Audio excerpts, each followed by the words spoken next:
Yo, yo, yo, this is Damiano from the 716, live and direct. Hello, my name is Carolyn Langer, and I'm here with WICB from the Hip Hop, Rap, and R&B Music Department, accompanied by Damiano Malvasio, also known as the Miserable Genius. How you doing? I'm doing wonderful. It's a very nice afternoon. You know, had good dreams. Woke up, brushed my teeth, stretched a little bit. You know what I'm saying? Okay. It feels good to be alive. Take care of your body. Word. Hydrate. Start the day off right. I feel ya. So we're actually here today to talk about Melanincholy, which is your most recent project, and it's a beautiful epic of a story. Honestly, I've listened to it a lot this week. I think a total of 7 times within a few days, and it really it kept changing every time I listened to it. You know, initially I just got your beautiful lyrics. Like, your lyric style is a force to be reckoned with within itself. And then the production behind the project was like this jazzy kind of, like, I don't know, I'm doing this because I'm like dodging the mist or something, you know. It just, like, it was such an interesting style, and I would love to talk to you about that as well throughout this. But at first, I kind of just want to debrief Melanincholy a little bit, because after the few listens that I had, I kind of developed this story of it, and I wanna get your opinion on whether you think this is kind of how it went, you know, in your mind.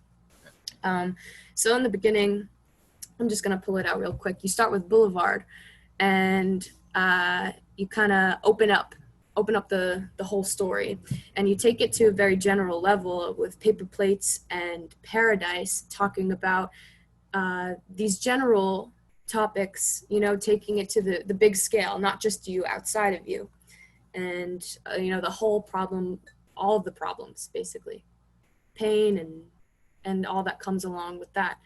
And Miserable Slave is kind of like the track where if I was on a walk or something, I'd need to sit down and listen to it, because that track really, that's probably my favorite on the album, I have to say. It really took such like, when I talk about your intensity changes, you know, like your intensity just shifts, and you have this power behind your voice. Like, you could change people's minds, and you could really get people involved in your story. You know, it's more than just everything else, you know. It's you know. So then you took it down to this personal level on Working Man, talking about family, and a lot of my mind talking about your self-medication and how you need to get through the day. And then Bitness, talking about pain and, like, your inherited pain. Right. And Bitch Who You Thought You Was, just, like, I don't know, really tied the whole knot, because you talk about the pain of everything else, and then you, like, could have found this love to transcend that pain. Right. And then it just swiped you right from under your feet, you know. And then you just take it, you're like, all right, I just got to disappear, you know. And I love Into the Wild, I love that movie. But you know, you got that reference. You got that. yeah, reference. I love that movie. And then you kind of were just like, all right, I got to survive the 716, got to get through Buffalo, and I got to keep moving on. Right. Yo, right there. There you go. All right. I'm glad, because honestly, that hit me when I, like, the last few times I listened to it, I was just like, this is a book, you know. There are chapters. And it really was nice. So yeah, you want to discuss a little bit about that story, what it was like to maybe make that story, and, you know, have all of your personal experiences come into one project. Basically, I'm glad that you caught on to that, because I like to make I made that project with the intention of it going through, like, I love listening to albums where I can start from song 1, end on song whatever, and I learn something new about that artist. But I feel like if it feels like a story, it's, like, more involved. You know what I mean? Mm-hmm. So the fact that you got that based on but there's no story in a sense where it's like this happened and this happened and this happened. It's almost like I made it so, yeah, Boulevard is the intro, right? And then with Paper Plates, I think that's the second one. Yeah, Paper Plates. It was just like, this is the, like, okay, so, you know, Boulevard is, this is the beginning of it, and then Paper Plates is like, these are the things that are happening, like, why am I like this? The self-medication, Mhm. you know? Okay, so he's self-medicating, but why? And then why is that happening? It's the pain, like from Paradise and Miserable Slave. I put that together because Paradise talks about invading. It talks about Columbus coming to the new world, quote unquote new world, even though it's been there the whole time. Came to Turtle Island, you know what I'm saying, was down in the Caribbean and just ruining entire people's life. What was that life before that? These Taino indigenous people, what happened to them? You know what I mean? The first time that white supremacy was felt on this part of the world was because of Columbus. It decimated everything. I saw a tweet the other day. Somebody said, we question what a post-apocalyptic world is, but indigenous folks already know what that is because their world came to an end the way it was working. Yeah, on Paradise, you actually talked about how you said, like, what if colonization didn't happen? That's all that's ever on your mind. Right. I'm Puerto Rican, Italian, and Cuban. Right. I grew up super mixed up, super enriched by my mother raised me, and she's Puerto Rican and Italian. Right. And she's from Brooklyn, and our family is from New York City, like in the 70s and the 80s. You know what I'm saying? So I have aunts and uncles who are like, you know what I mean, like were on drugs or had drugs or AIDS ruin their lives because that's just New York, and that's what happened to Black and brown communities. So once you get older, you start to realize that these things are caused, you know, like by the government and by white supremacy as a system. It's like, where did that come from? Why is that over here? Why is this monster over here? This idea that's destroying everything. Why is this over here? Oh, it came from here, here, here, here, here. Columbus brought it over. You know what I mean? Because the Tainos opened their doors for him. Boom, he ruined everything. But then that happens to a lot of other places in the world too. So, because Puerto Rico wasn't the only place colonized. India was colonized. You know, but you know, Europe was going around colonizing people. So Paradise is just that song that's that longing. That's like, I want to know what was before it is now. And then Miserable Slave is right after it because once we were in paradise, now we were miserable slaves. You know what I'm saying? In whatever context you had it. And I named it that because the feature on there, a slave named Dot, he's a rapper from Buffalo too.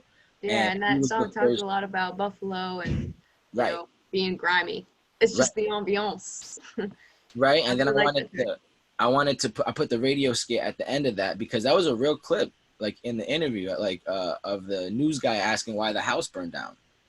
You know, and it's like that's really weird. I wanted to show people how rough Buffalo is in the sense of it's like it's evil and it's a beautiful place, right? Like it's a lot of good to Buffalo, but the segregation that happens here that I had to grow up in and that we all have to grow up in here is like venomous. It's like really bad. So I wanted to put that in there just to help tell that story, you know what I mean, of why this city is jacked. But besides that, that's so Paradise, Miserable Slave are paired up together. You know what I mean? So I wanted to talk about that. Melanincholy to me is the pensive sadness that comes with being black or brown. I wanted to make a project that helped explain where pain comes from in the way that I've experienced it as a person of color in America. You know what I mean? And the world throughout. Um, and I did that because a lot of times we're talking about mental illness in the media. It's always about like white folks' mental illness. Oh, I'm sad I did this. And not that white folks can't have mental illness because everybody feels pain. Everybody feels pain differently and the same in a lot of ways. However, like black pain and brown pain is something very different in America. You know what I mean? Like America stole it from it was stolen from Mexicans. You know what I'm saying? And they had Africans come here and did the whole horrible things to them. You know what I mean? Like the pain that these communities feel and there's 528 years worth of reasons and evil things happening to those people. Of course we're going to be ill, but we can't talk about it because we're those groups.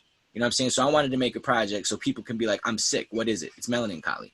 The sensation that you're feeling where you're not okay because of your color, that is melancholy. That's your depression. That's your angst. That's the hurt that is just always around you all the time, just on your shoulders. Mm-hmm. And I wanted to address that. And here are all the places that it can come from. It can come from uh, global issues in the sense of an invasion of another nation coming through and taking over what is yours, right? Which is paradise and miserable slave. Now they're enslaving you to do what they want. They're going to do whatever they want to you and your body and your mind and your soul. Boom. And then it goes through the familial, right? It goes because now your family is influenced, right? That's where like working man comes into play, right? Working man is like, okay, so it started out as this, right? You're gonna take everything away from these two groups of people. What's gonna happen 100 years, couple hundred years later, right? Are these people gonna be able to have anything if the empire and the conquest of them happened at this point? You know what I'm trying to say? For the Yeah. last the invasion 528 years ago, roughly, right? 500 years later, do these people have anything? No. I mean, they have things, sure, but there's no generational wealth. You know what I mean? There's sicknesses, there's mental health, there's no assistance. Or sure, maybe there's assistance because we're on public assistance. You know what I mean? But it's not anything that's like it's not trust funds. You know what I'm saying? It's not you inherited something other than pain. We inherit pain over here. You know what I'm saying? We don't have houses to inherit. Some of us, you know what I mean? But that's after 500 years. You know what I mean? Like people who were making money off of slavery, they made sure their grandkids were set. You know what I'm saying? They put their money in trunks and whatever they did, and they passed that down. You know what I mean? Not saying that those people didn't have anything wrong with them. Sure, they could have been alcoholics. They could have had their own pains, but that's not melancholy. You know, because a lot of our problems start from because of what happened over there all those years ago, right? So then you go through the family pain. Now, in family pain, that's where you learn things like abuse and or love. Some people come from families where everybody's family is different. No family is perfect, and every family has something wrong with them, but every family has something right with them too, right? So, right, I love my family. We good eating the boogie. You know what I'm saying? However, you know, my parents come from people who, you know, they probably weren't always the best parents. Mother grew up in foster care. Dads don't know their dads. You know what I'm saying? So it's like, okay, so how can I expect for you to be a TV mother or father if you didn't have that, right? So, you know, growing up, you're angsty with your parents and everything like that. But then as I'm getting older, I'm like, oh, nah, yo, like anything I feel bad about regarding like family stuff is just handed down. It's a generational curse. Melanincholy is a hex invented by Imperials on black and brown babies, a curse on our pigment. Peace, love, and happiness to all the diaspora. I adore you, though we different, disorganized and distant, and love to anybody out there listening, right? If you're listening, you could be anything. You know what I'm saying? It don't matter. This album is addressing two groups, right? This is what's wrong with us. But if you're listening and you want to hear, beautiful. Thank you, right? So that family pain teaches us how to love, how to hate. And you take that and you put that into relationships. Some people come from families where they've never known how to love. Some people get beat up and other things every day. They don't know how to love. That person comes to somebody who's had a decent amount of love or a loving family. You have somebody who comes from a loving family, not a loving family. Now they're together. Somebody's going to get hurt. And everybody gets hurt in life. You know humans going to leave Earth unhurt, right? It's our jobs, though, to take care of ourselves and to heal that, right? That's our duty. That's what we have to do to stay alive. But yeah, you get it from your family, and then like you said, it's like it keeps happening. What is all this pain? So my thinking was, and I think about that, like, yo, if kingdoms weren't taken away from people, if cultures weren't decimated, what would life be like 528 years later? Would it be this? Surely not, because what I'm living in is in a design of white supremacy. I'm in a red zone city, you know what I'm saying, in an impoverished neighborhood. You know what I mean? But I got a college degree. You know what I'm saying? So it's just like, if everything that I'm moving and living in systemically is based around the design of an imperial, you know what I mean? Like, that's not what was intended for. That's not what my people, my ancestors had intended in their life. Because you think right now, like, you probably think your grandkids maybe one day, right? But like, you never thought about the future. Like, what's 520 years? What's 500 years in the future gonna look like? You know what I mean? Like, what's that gonna look like? We think it's gonna be flying cars or something. I don't think that anybody back then thought it was gonna be what it is today. You know? I don't know. Yeah, I don't know. I don't know if that would have changed their minds either. Right? Like, but yeah, it's people pain as a global pain, and then it gets smaller. Mm-hmm. And it's like the album, it starts out big, and then it like goes down to myself, boom, and then that violin is the release, whatever that may be. Hmm. No, that's the ending. I wanted to end it like Yeah. Something that, even though you talk about all of this darkness, I guess, just to categorize it all as some sort of dark entity, that. Right. you talked a lot about some hopeful things, though, like uniting the diaspora, or hope for yourself, peace, love, and happiness, like, finally some rest and relaxation, kind of like self-love, love everywhere, just peace, and like that's That's all I taken learned by that from the Lost Boys. Mr. Cheeks and the Lost Boys were a group from New York City, from Queens, and they had an album called Love, Peace, and Happiness. Love, Peace, and Happiness. And I love it so much. You know what I mean? And I think it's a message. I don't think they get enough credit for how dope they were in the game. And that's kind of me like paying homage to them, because that message, that's something that can change the world, I think. That mm-hmm. peace, love, and For happiness. sure. Love, peace, and happiness, So um yeah, that's me shouting out. That's me showing, like, the only thing that we have really, like, you know what I mean, in America, like pop culture, is how, like, rock and roll, hip hop, like all these cool hip hop, like hip hop is new history. Like when they look into the future, like how we're doing with like ancient Egypt, that's where you're gonna see hip hop. You're gonna see like a graffiti wall in a museum or something like that. Because now we're making new histories over here. Us living and experiencing and documenting this, hip hop is the most beautiful force in the universe ever. Yeah, I agree. And you kind of touched on this when you were talking about your love for hip hop. It's like a uniting force, and that was also one of those messages that you brought light upon through Melanincholy, is just like uniting and you bringing power to those that don't feel that they have power, because it's power to know that you're accompanied by other people. You're not alone, kind of, and I really do like that message. And I guess kind of just to sum up, like the hopefulness of this, like what do you hope Melanincholy does for people, or what do you hope that people get out of listening to it, other than just relating to you and relating to the ideas that you've put forth as realities for a lot of people? Um, I think what I hope for is that I hope people enjoy it. Um, I did. Thank you. I hope that people learn something. Sounds like people learn something.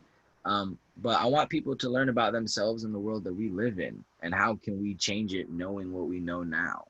You know what I mean? Like, to me lately, I've been saying existence is resistance. If the world and the system does not want me to be alive, you know what I mean? If the world is if it only works in black white, and you're this other box, you know what I mean, and you don't fit into that system, it doesn't want that. It doesn't want that to happen. You know what I mean? It doesn't want people of different races making kids that do stuff in the world. It doesn't want that. It doesn't want that. So the fact that I exist in the first place, if I take care of myself, if I make sure that I'm eating right and I'm taking care of my body, that is the most revolutionary thing that I can do. You know what I mean? So I hope that people understand that and do that for themselves, right? I want people. I wanted to name the problem, or one of the problems. You know what I mean? Like melancholy. This hurts. You know what I'm saying? Like, this is something that hurts me. And once you know what the enemy is, once you know what is causing you pain, you can fix it, right? If you stub your toe and you looking at your arm, you're not gonna know. You need to know. You need to know. Oh, my foot. That's my foot. I need to go fix my foot, and that's what hurts. Yeah, I like that last track. It really was like a true outro track too, you know, and I really enjoyed just you talking about it now, as like I just gotta survive, because my survival is the resistance. And I think that's a great lesson to teach and to learn. So I definitely took that as well. And I feel like that's something that a lot of people can kind of take as like a lesson that maybe they didn't think would make so much of a movement, or like matter so much.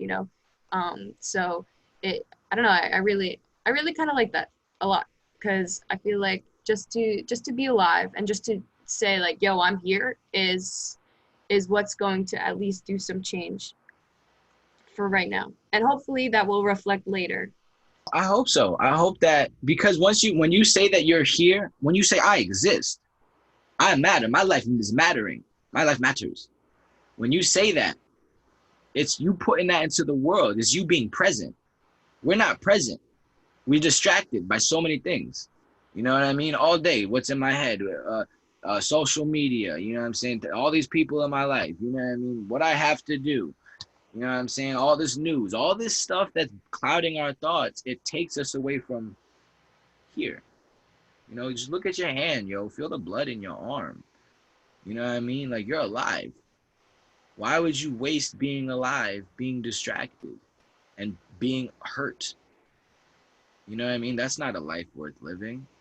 You know what I'm saying? Move on from that. You gotta take care of yourself. That's why in moving on, I forget the quote right now, but it's will I find your love is what I told myself.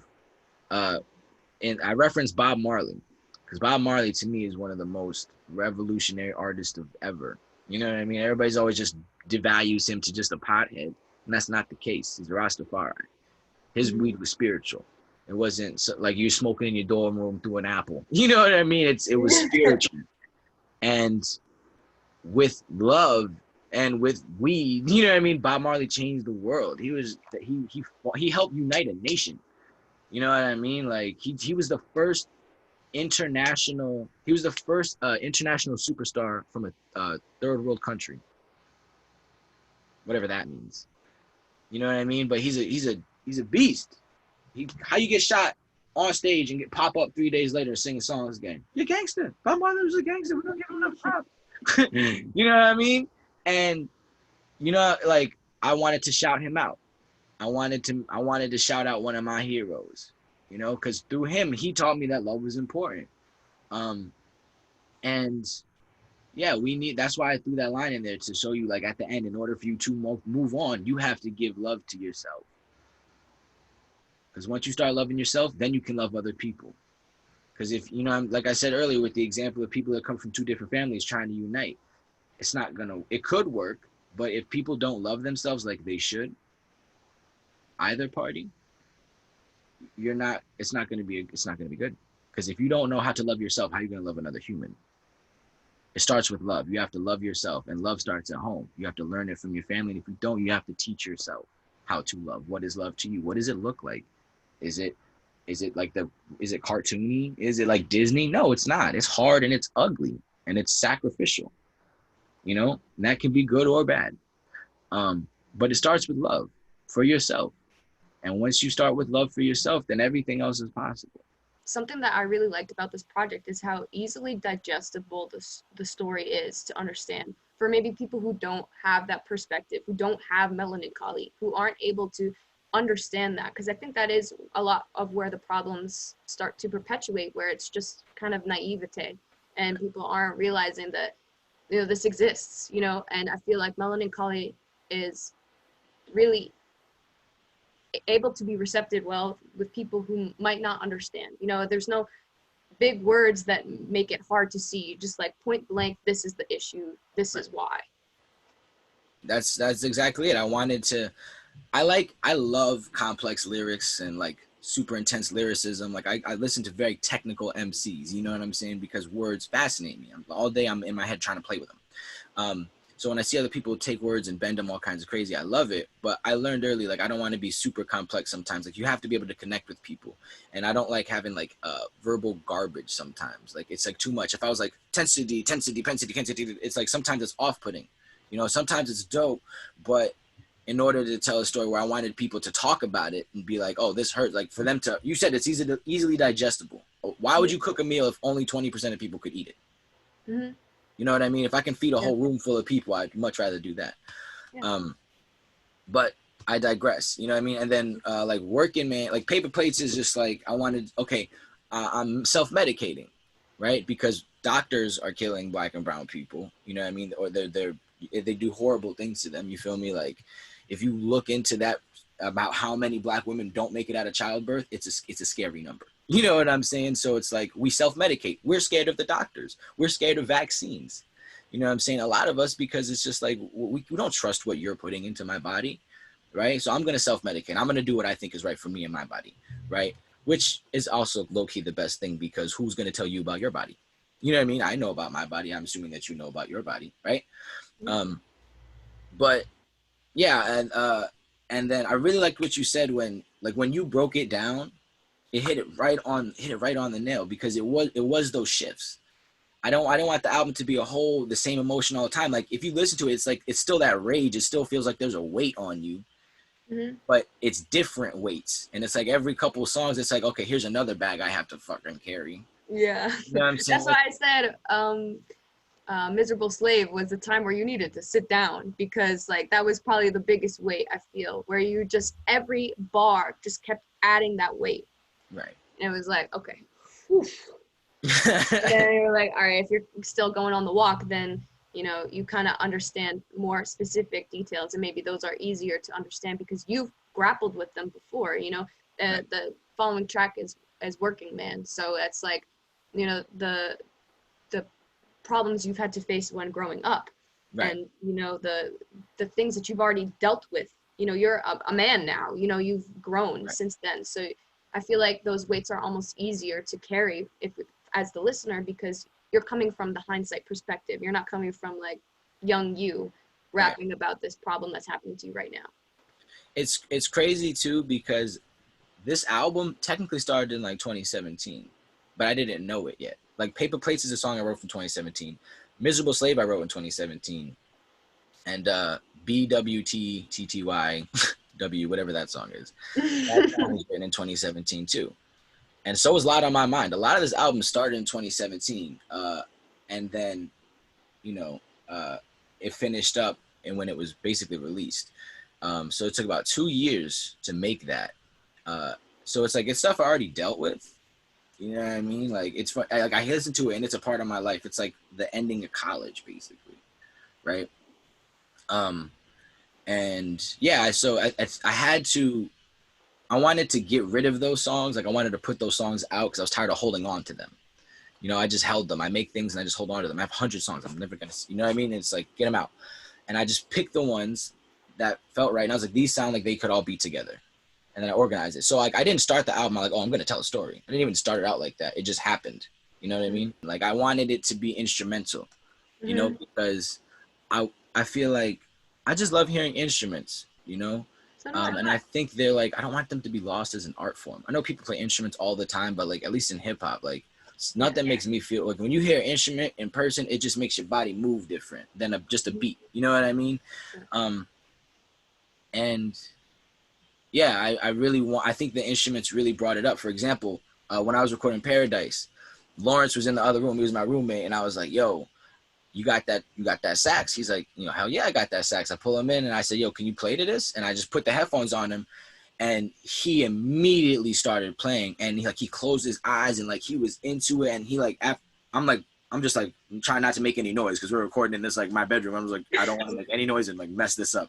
And then after it, he it ended. He paused. He hit like pause, and he was like, "Yo, that song just snatched my soul." Like he's like, I don't know what just happened, but that was, you know what I mean? Like it was so crazy because like I listened to it back. Everything he was playing was wonderful. It was just like it just felt right. And I was like, yo, like, how did you do that? And he's like, I did that based off of what you did. He's like, your lyrics hit me so hard that I had to do that. You know what I mean? My body made me do that. And I'm like, wow, that's music, dude. Like music is so healing, you know? It actually brings me to something that I wanted to talk about with you, because I feel like you have a power to do that with your lyrics. You have, and especially, I keep going back to Miserable Slave, but it's just like my favorite song. So, but you like had this intensity change at the beat drop, and that's when I really was like, blown away by the power that you can have with the passion you put behind your words. And I feel like you say that's music, that's your love for music, and just talking to you and hearing your music, is you are passionate about hip hop, you're passionate about music in general. So I kind of wanted to ask you about how your love for music, like what does that origin story look like, and how did that turn into something so profound that can push passion behind words and like, you know, really get into people's minds Mm. and souls for that matter? Sounds like you could reach people's souls. That's pretty cool. Thank you. I just always grew up around it. You know what I mean? Like my mom, she took me to a Tribe Called Quest concert when she was 6 months pregnant, and I think that's what it was.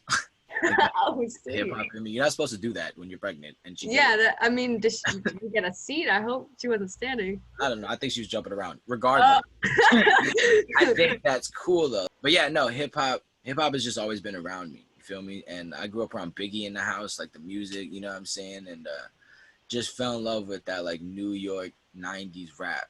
You know what I'm saying? And then eventually just all rap. Even rap I didn't like at one point. 10 years later, I've grown an appreciation to it. You know what I mean? So I just love hip hop. That to me, hip hop is the most powerful force in the universe right now because it comes from desolation. It comes from oppression. It comes from these horrible conditions in the Bronx. You know what I mean? From the '70s, like it's it it's it's what happens when you take groups of people. It takes when you take black and brown people, take everything away from them, you throw them in a horrible place, right, that they don't belong in, and give them nothing. They end up making something that changed the whole entire planet. You know what I mean? mhm. You got men, you got women rapping, black, white, Chinese, Filipino. One of that rich Brian guy, he learned English through rap music. You know what I mean? From like I don't know wherever he's from. You know what I mean? But still, like it's crazy that hip hop is able to do that. I was in London rapping with people like little white girls who are from Spain rapping. You know what I'm saying? Dark skinned black men speaking Italian, rapping their asses off. You know what I mean? And me, this crazy looking Puerto Rican kid from Buffalo, New York, you know what I mean, rapping with them and screaming. You know what I'm saying? So it's like all these groups of people, the world tries to separate us. You know what I'm saying? The world does separate us, whether it's by geography, invisible lines, race, blood, gender, sex, whatever it is, we're separated. For some reason, the powers that be do not want us together. And the fact that this musical art form is a complete it's an act of resistance. You know what I mean? Every time I learned from George Carlin, you know what I'm saying, and comedians, you know what I'm saying? You go out there, you're gonna connect with people. You're gonna make these people who aren't supposed to be in the same room at the same time enjoying something together, you're gonna make them enjoy that one thing together. It breaks boundaries. It breaks invisible lines. For however long I'm rapping on stage, I'm slashing in the air, I'm air bending, you know what I mean? I'm kicking away all the invisible lines that the world doesn't want us to have, and it does something to my spirit. Like, you know what I mean? It feels like I'm transcending my body. And granted, that's a little dramatic, but that's how I feel. You know what I mean? Like any musician knows, you just like light up. You feel like lightning's going through your body. So why, if I have this power, why would I not try to help people as best as I know how to, Mhm. and help myself in the process too? Because it's therapy. Music is therapy for me. You know, mad songs I have, I'll probably never come out, but it felt good to write it. You know. Yeah.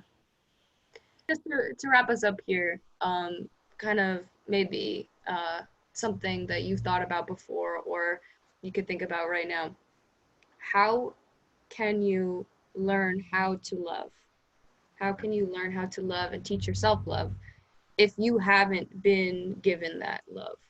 And Um, this is a lesson for people who maybe are trying to love themselves, don't know how to start. Yo, honestly, I struggle with it every day. However, advice that I can give is that it is a process. You're not just gonna wake up one day and be like, "Oh, myself, everything's fine, everything's fine, nothing bad has ever happened." It's not gonna happen. It's not, Mhm. maybe it does. I don't know. But I know that it's like, do I drink water? Am I efficiently hydrated? Am I hydrating myself? Right? Am I breathing through my nose, not my mouth like a mouth breather? So there's a reason why that's an insult. It does bad things to your body. um, But you know what I mean? Am I eating vegetables? Am I eating fruit? Am I eating things that aren't killing me? You know? Uh, and listen, I love junk food. You feel me? I know it kills me. You know what I mean? But that's more so a product of I'm already poisoned. I'm already conditioned to like it. But now that I know what it is, it's hard eating food sometimes. carbs because I'm like, oh, it's so processed. You know what I'm saying? I'm in a food desert, things like that. Once you know what you're working with, you know how to live. So now that I'm older and I'm more aware, I'm like, okay, no, now I know I'm going to eat some greens today. I'm going to eat some kale. I'm going to eat some Brussels sprouts. I'm going to season it. You can't just eat the vegetables like that. It tastes weird. It's gross. You got to make it taste good without like bacon. I hate when I see people with salads. I'm going to eat a salad. And then it's like 1% leaf and like 80,000% bacon. You know what I mean? It's like, oh, 80,001% salad. what are you doing? It's everything but a salad. But yeah, are you eating right? Are you drinking water? Are you talking to yourself? Talk to yourself in the mirror. Affirm things. Like, yo, I'm beautiful. This is my body. I don't gotta shame myself. You know, like you don't do that. Are you putting love into the world? You know what I mean? Like me, like I'm only human. I'm not saying I'm like the world's greatest person or anything like that. But I try to every day be like, I try to make people laugh. You know what I mean? I like making people laugh. I think that a laugh it like opens up your soul in a way that's like, that felt good. Laughing, it releases the weight of a good cry sometimes. A good laugh that hurts your stomach, that's one of the best feelings in the world. Um, and I think laughing, are you laughing? What are you laughing at? You know what I'm saying? Uh, yeah, those are just some ways I do. Take care of yourself. You know what I mean? Like I watch things like shows, like, am I entertaining myself? Am I reading? Reading is so cool. You don't have to read lame books like school anymore. You can read all kinds of cool books. Like, look, I got this book, The Emperor Wears No Clothes. This is by Jack Hare. He was a dude from Buffalo. He's a marijuana activist. He wrote this Bible on why weed shouldn't be illegal. You know what I mean? That's such a cool book. Learning, teach yourself things. I think if you teach yourself things, it keeps your brain alive. If you're every day, you're just doing the same thing, which is nothing, you're going to hate yourself. You're going to hate your life. You're going to be bored. You're going to be uninterested in things. You have to stimulate your brain, and that's what I try to do. That's why the album has so many different sounds, you know what I mean? And so many changes because I get distracted, as you can tell. But with the flow, it's like I want it to be like it moves, and it takes those sharp turns because it's like I don't want people to know what I'm going to say next, you know? Um, but yeah, just that's how I love myself, or try to. It's a process, but you'll get it. Sure. Well, thank you for talking with me, Damiano. And I think this is really cool. It was definitely really nice to talk to you after listening to the album. Like I had also listened to it this morning too, and I got some things clarified today, which was really nice. So you got a cool mind. You got cool music too. So if anybody's interested in listening to your music, how can they find you? They can find me on Bandcamp at The Miserable Genius. Just search up Melanincholy. I'll come up. And on Twitter, I'm at Miserable Genius. And Instagram, I am The Miserable Genius. And yeah, you can find me there rapping and singing and stuff. Okay, cool. Well, it was a good chat. And thank you very much. Have a good day, y'all. Peace, love, and happiness. Drink water. Take care of yourself.